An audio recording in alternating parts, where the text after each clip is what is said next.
They cuffed the boy like he had just robbed a bank. It was just another afternoon at the shopping mall in Atlanta. People bustled around, smiling, shopping, soft holiday music echoing through the air. But right in the middle of it all, everything froze. 2 white officers. 1 black boy. No more than 12 years old. Face pushed against the wall. Tiny wrists locked in cold steel cuffs. What kind of kid dresses like that and doesn't look suspicious? One officer sneered, glancing at the black hoodie and worn-out backpack. The boy didn't resist. Didn't cry. He trembled. Dry lips whispering. I didn't do anything. I'm just waiting for my dad. Your dad? In this area? The other officer laughed. He's probably busy, in jail. People started to stop and stare. Some filmed. Some shook their heads and walked away. A middle-aged woman opened her mouth, and then turned her back. Too scared. No one knew who the boy was. And no one, not yet, knew who his father was. It all started just minutes earlier. The boy, his name was Elijah, had just walked out of a toy store, holding a comic book. He hadn't stolen anything. He paid. Had the receipt. But the alarm went off as he passed through the door. Not because of him, another item hadn't been properly deactivated. But the 2 officers nearby didn't care. Grab that kid! The small one. They yanked him to the side. Ripped open his backpack. Snatched the comic from his hands. Coins spilled across the floor. No apology. Not even a pause to wonder, what if they were wrong? A white security guard stood nearby, arms crossed. He didn't say a word. But his smirk said everything. Kids like that, if they ain't stealing, that's the surprise. Can I call my dad? Elijah asked through tears. He's coming. He's almost here. One of the officers checked his watch. If nobody shows in 10 minutes, you're coming with us. Elijah nodded. Eyes locked on the entrance. Waiting. But they didn't let him stand. They pushed him down. Made him sit on the ground. Pressed a hand on his head. As if he might pull a weapon. He had nothing but a pack of candy in his pocket. A woman filming spoke up. Are you sure? He's just a child. Do you know him? The officer shot back. She stayed silent. Didn't know the answer. Didn't want to argue. Then, a sleek black SUV rolled into the parking lot. The door opened. Polished leather shoes stepped onto the pavement. A man stepped out. Tall. Sharp suit. Eyes cold as steel. Nobody recognized him at first. Until a guard whispered. Wait. I know that man. The officer turned. Frowned. The man pulled out his phone. Dialed a number. Held it to his ear. Calm. Don't touch him. I'm walking over right now. He hung up. Started walking toward Elijah. Their eyes met. Elijah. The boy sprang up. Dad! The officers froze. Everyone stood still. The man nodded to his son. Then turned to the officers. His voice was low, firm. Uncuff him. Now. Uncuff him. Now. The command wasn't loud. No shouting. But it made the officers step back, just a little. Still, not everyone knew when to back off. Who are you? The older officer folded his arms. If you're not his legal guardian, I'm asking you to keep your distance. The man didn't answer. Instead, he opened his wallet. Pulled out a card. Slowly. Deliberately. It shimmered under the sunlight. Not a driver's license. Not a basic ID. It was a badge from the U.S. Department of Justice. One of the few in the country to carry it. Federal attorney. Silence. One officer blinked. The younger one still didn't get it. Fake ID, huh? He scoffed. You people love pretending to be FBI to scare us. The man took out his phone again. Started dialing. If you don't believe me, I can put the FBI director at the Atlanta field office on the line. It'll take 20 seconds. The officer hesitated. Eyes flickered. Wait. You're Benjamin Ross. The man cut him off. Elijah's father. And the man who will personally prosecute if this civil rights violation continues. No one moved. No one spoke. But then, something nobody expected happened. The younger officer still refused to unlock the cuffs. I don't care who you are. This child matches the description from the store. Black hoodie. Black backpack. Black skin. Benjamin stared at him. Excuse me? The officer stuttered. I mean, we're just following protocol. Or you're just used to dressing up prejudice as procedure? Silence. At that moment, a store employee, a young white woman, hurried out. In her hand, a USB drive with security footage. This kid didn't steal a thing, she said. He paid for it. This is the proof. The officer frowned. Took the USB. What about the alarm? System glitch. A different item still had its tag. It wasn't Elijah. Benjamin looked at them. Expression unchanged. Well? What now? Do you have anything left? The crowd had grown. People live-streamed. Some called the press. Murmurs started spreading. Is he really a federal lawyer? They cuffed a kid just for wearing a hoodie? This is racism. What else could it be? Then the older officer spoke again.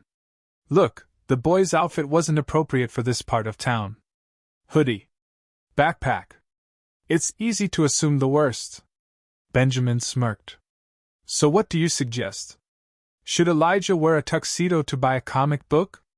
Silence. A few chuckled. Not out of humor. Out of disbelief. Out of pain. Benjamin knelt beside his son. Unlocked the cuffs himself. Didn't ask permission. Didn't need to. He had the authority. And he knew it. Elijah. Are you okay? The boy nodded. Tears in his eyes. I just wanted to read. I didn't understand why. Benjamin pulled him close. Then stood. Looked directly at the officers. His voice dropped. You're not the only problem. The real problem is the system that taught you this was normal. Someone in the crowd asked. Sir, will you be pressing charges? Benjamin turned toward the camera. Calm. Controlled. Not just pressing charges. He paused. I'm going to expose every single one of them. The next day. Not at the mall. Not in the parking lot. But inside the special meeting room of the city police department. Benjamin Ross arrived on time. Not because they summoned him. But because he requested the meeting. White shirt crisp. Folder in hand. Purpose clear. He wasn't here for talk. He was here to end something. The silence. The excuses. The pattern. But what he didn't expect was who waited for him. The chief of police. And beside him, the same two officers who cuffed Elijah. Same expressions. Same arrogance. Not a trace of regret. Mr. Ross, the chief began. We understand you're emotional. But I'm afraid your reaction may be a bit exaggerated. Benjamin placed the folder on the table. Exaggerated? Yes, the chief continued. A few minor missteps don't mean my officers were racist. They responded based on the situation at hand. Benjamin opened the folder. Pushed the contents forward. Photos. Video stills. Written reports. Every document showing Elijah was treated differently. Not because of behavior, but because of his skin color. Benjamin stared into the chief's eyes. This is fact. Not feeling. The chief didn't look. Didn't touch the folder. He just said, We'll handle this internally. Internally? Benjamin chuckled. Soft. Cold. Internally means swept under the rug. It means protecting the guilty. It means no accountability. The chief folded his arms. You're making this bigger than it is. Maybe because you're elite. A federal lawyer. Your son got cuffed. I get it. But don't turn this into a media circus. Benjamin froze. Elite? He had heard that word before. But the way the chief said it. Like he meant. If Elijah had been a plumber's son, no one would care. Benjamin turned to the two officers. And them? Still on the street? Still cuffing children? The chief shrugged. That's my call. The room grew heavy. Everyone watching Benjamin. Waiting for him to snap.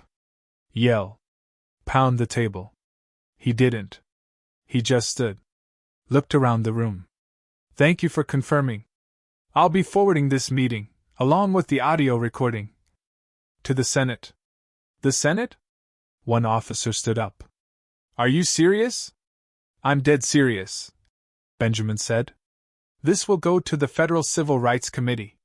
And I will. Wait. A voice cut in. Not an officer, but the legal counsel for the department. A middle-aged woman who had been silent the entire time. Mr. Ross, please. Maybe we should talk privately. The chief snapped at her. No. We've got nothing to hide. She sighed. We had nothing to hide, until the video hit 2 million views in 12 hours. Benjamin narrowed his eyes. What video? She turned her laptop around. There it was. The video. Elijah. Handcuffed. Crying. Surrounded. Now playing on every platform. Twitter. TikTok. Reddit. Local news. One caption. They arrested a child, until they found out who his dad was. The chief's face went pale. Shut it down. No one in this precinct shares that clip. Too late, she said. Media's calling. A congressman from D.C. just tweeted demanding an investigation. And the mayor might ask you to resign. The chief stood. Slammed his hand on the table. We followed protocol. We did our jobs. Benjamin didn't flinch. He picked up his folder. Put on his glasses. Headed for the door. But before leaving, he turned back. And said, Sometimes, justice doesn't need a courtroom. Just a little light. 3 days later. It wasn't at the mall. Not in the parking lot. But at the mayor's office. A sealed, urgent envelope arrived. Not from a regular citizen. Not from a law firm. But from the U.S. Federal Investigation Committee. Under the U.S. Department of Justice. The contents were simple. Just one line. Recommendation for temporary suspension of Chief Wilson's duties due to a civil rights violation involving a minor, currently under federal investigation. Accompanying the letter was the signature of the person who initiated the investigation. Benjamin A. Ross. Federal Special Counsel on Civil Rights Violations. Senior Advisor to the U.S. Attorney General. That's when it hit everyone.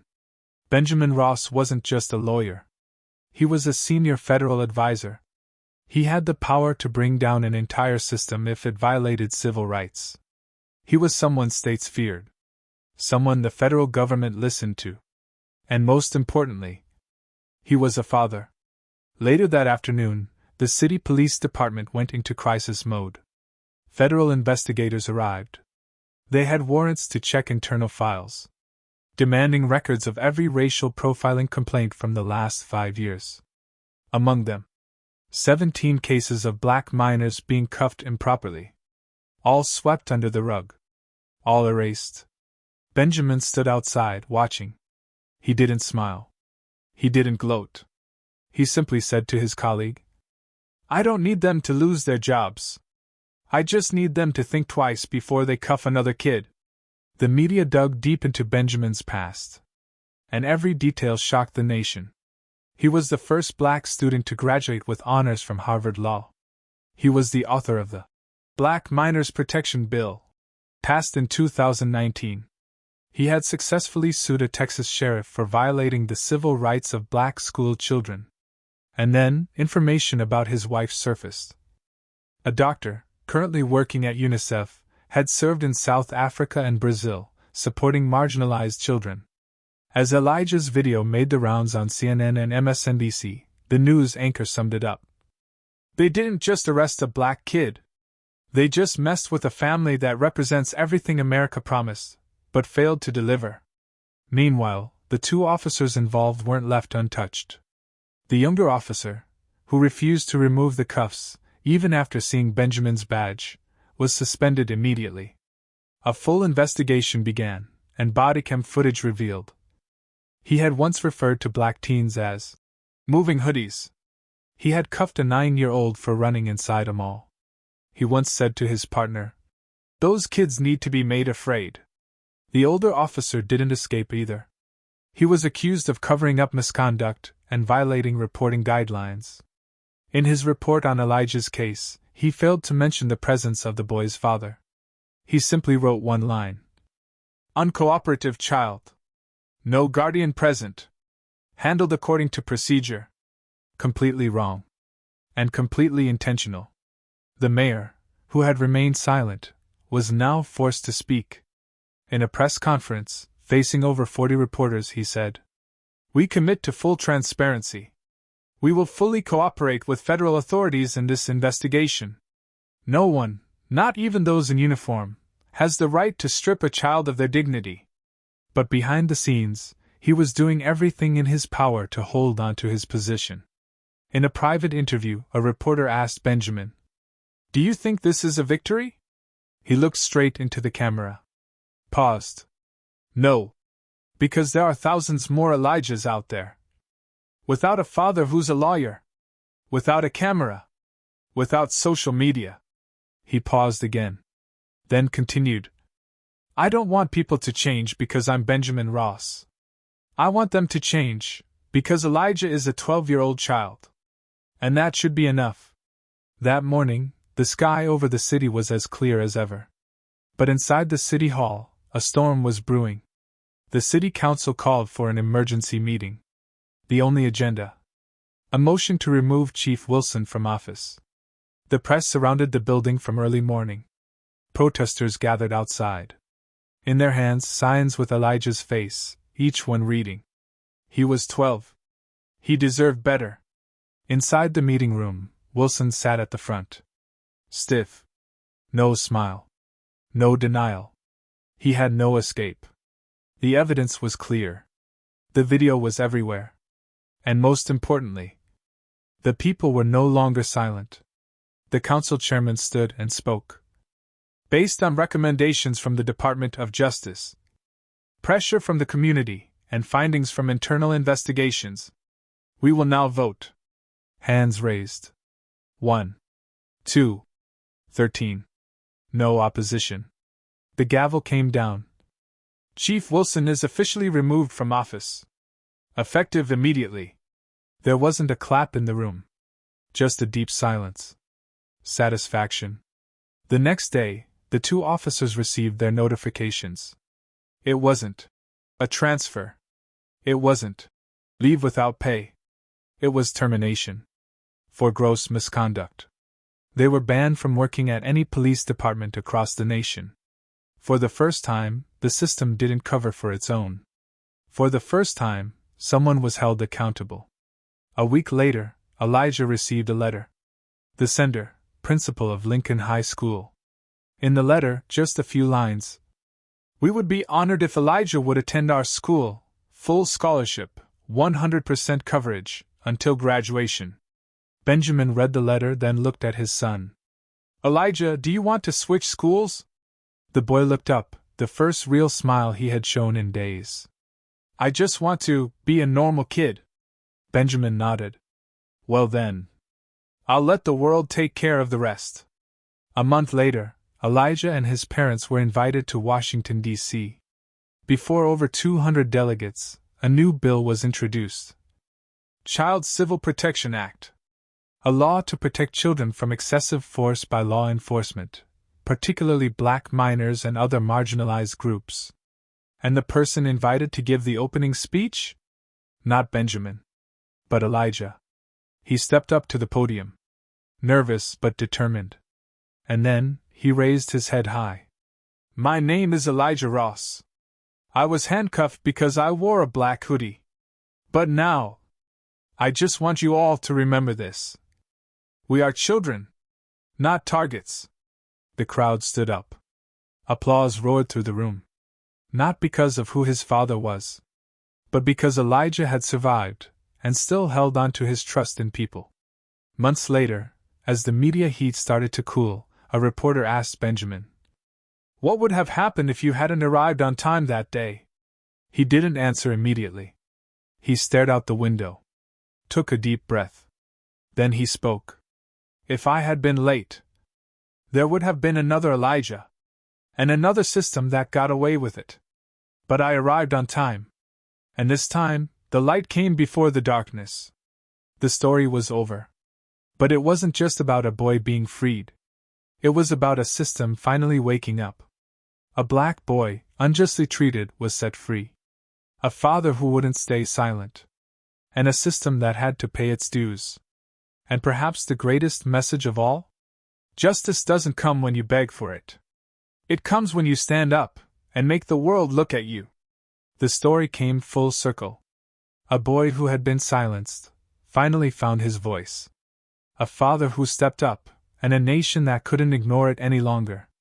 It wasn't just about what happened that day. It was about the change that came after. And the truth that followed. This wasn't just a fight. It was a victory.